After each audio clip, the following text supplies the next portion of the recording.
I have been debating hardcore Zionists, Israelis, supporters of Israel for years now, decades. And the conversation always comes back to one line, one phrase, one talking point. Do you or do you not support Israel's right to exist? You've all heard that line before, right? It's the go-to move. If you don't support Israel's right to exist, you're an extremist, you're an anti-Semite, you want to wipe Israel and millions of Israeli Jews off the map.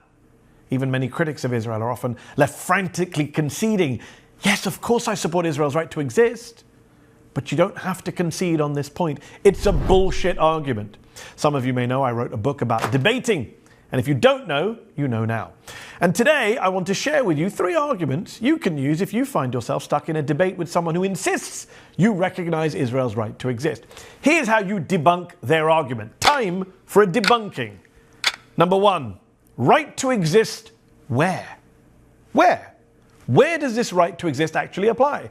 Because Israel is the only country in the world that refuses to define its borders. So if you want me to recognize Israel's right to exist, does that right of Israel's extend into Gaza, the West Bank, the Golan Heights, East Jerusalem, all of which are considered illegally occupied territory under international law, and yet all of which are claimed by the current government of Israel as Israeli land? So right to exist where? Number 2, what is this right to exist? Where does it come from? Because states don't have a right to exist. No such natural or legal right exists.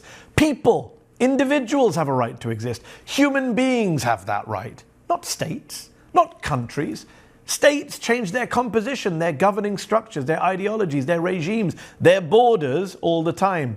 They're not fixed for eternity.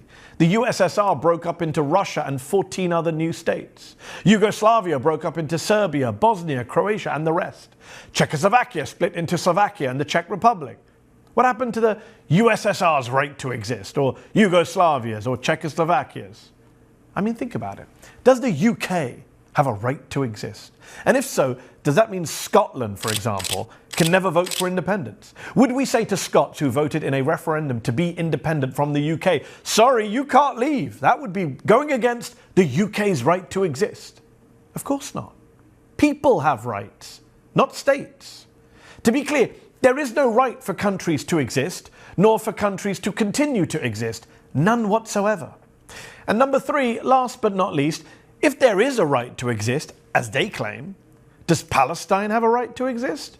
Because last time I checked, Israel exists. As a matter of fact, it's a country with sovereignty. It's on the map with its undeclared borders. Over at the UN, it's Israel that's a full member state, not Palestine.